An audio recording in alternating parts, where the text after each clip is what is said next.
Topic articles. ए, N और ध, ये जो तीन वर्ड्स है, शब्द है, इसे आर्टिकल्स कहते हैं। ए, एन और ध, ये तीनों जो वर्ड्स है वो यूज होते हैं सिंगुलर के लिए, यानी कि एक वचन के लिए। पहले हम देखेंगे ए और एन जो है उसको कैसे यूज करना है, उसको इस्तेमाल कैसे करना है। तो पहले तो ये ध्यान रख लो कि जो एन है, ए एन एन, और ए जो है, ये दोनों शब्द एक वचन के लिए ही इस्तेमाल होते हैं। अब एन को कहाँ पे यूज करना है और ए को कहाँ पे यूज करना है। तो ए जो है वो ज्यादातर यूज होता है या हमेशा यूज होता है वॉवल्स से पहले। और वॉवल्स जो होते हैं वो होते हैं ए, ई, आई, ओ, यू। ये जो 5 शब्द है इसे कहते हैं वॉवेल्स। कोई भी शब्द अगर इस वर्ड से, लेटर से शुरू होता है तो उसके आगे एन लगेगा, ए एन एन। और जो बचे हुए वर्ड्स हैं इसके अलावा अल्फाबेट्स के अंदर, उसे कहते हैं कॉन्सोनेंट्स। ये वॉवेल्स होते हैं और इसके अलावा जो बचे हुए शब्द हैं उसे कहते हैं कॉन्सोनेंट्स। तो जो भी शब्द, जो भी वर्ड, शब्द जो ए कॉन्सोनेंट से शुरू होगा उसके आगे लगेगा ए। और ए और एन जो है वो एक वचन के लिए ही इस्तेमाल होते हैं। फॉर एग्जाम्पल यहाँ पे लिखा है डैश चॉकलेट्स। अब यहाँ पे लिखा है चॉकलेट्स, यानी कि ये एक वचन नहीं है, ये बहुवचन है। तो यहाँ पर ए नहीं आएगा। एक अगर यहाँ पे सिर्फ चॉकलेट होता तो यहाँ पर आता ए, लेकिन यहाँ पर एस है, यानी कि ये बहुवचन में है। तो यहाँ की जो डैश है उसके ऊपर हमको क्रॉस कर देना है, क्योंकि चॉकलेट्स के पहले ए नहीं लगेगा, क्योंकि ए इस्तेमाल होता है सिर्फ एक वचन के लिए। दूसरा है बुक, यहाँ पर आएगा ए बुक। तो देख ले, ए जो यूज स्टार्ट हो रहा है उसमें ये वॉवेल नहीं है, कॉन्सोनेंट है। सेम वे पेंसिल, तो a pencil. Eraser, now see, ये जो ई है,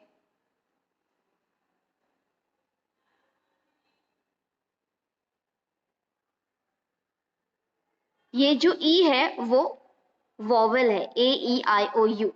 यानी कि यहाँ पर ये जो कॉलम के अंदर है ये कॉलम गलत है।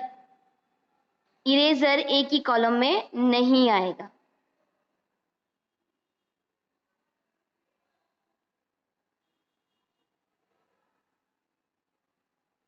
अब हम देखते हैं N.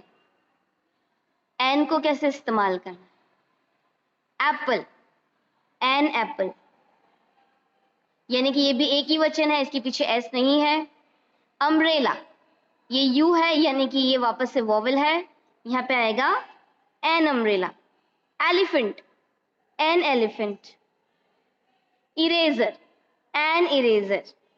Bottle, now see, B जो है वो वॉवेल नहीं है, यानी कि वो एन की कॉलम में नहीं आएगा, ये इस कॉलम के लिए गलत है।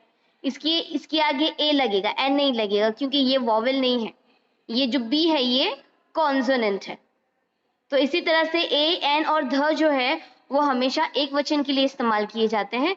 और ध कब इस्तेमाल होता है, ध भी इस्तेमाल होता है सिंगुलर के लिए ही, एक वचन के लिए ही। लेकिन कब, जब आर्टिकल्स जो है वो होते हैं किसी पर्टिकुलर चीज का नाम, यानी कि जिसे कहते हैं नाउन। जैसे कि ताजमहल, तो ताजमहल के आगे ना ए लगेगा ना एन लगेगा, उसके आगे ध लगेगा, क्योंकि वो किसी चीज का नाम है, एक पर्टिकुलर चीज का नाम है। अब यहाँ पर कुछ एग्जांपल्स है, मैं आपको बताती हूँ। ताजमहल, जैसे मैंने अभी आपको बताया ताजमहल, ध ताजमहल।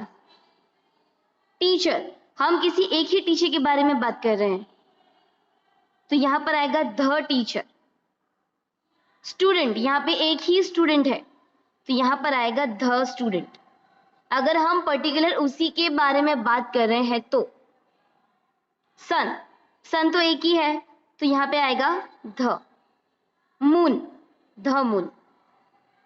इस तरह से अगर हम कोई एक ही चीज के बारे में बात कर रहे हो और उसी को डिफाइन कर रहे हो तो उसके आगे आएगा ध। इस तरह से यूज करते हैं हम ए, एन और ध, और इसे कहते हैं आर्टिकल्स।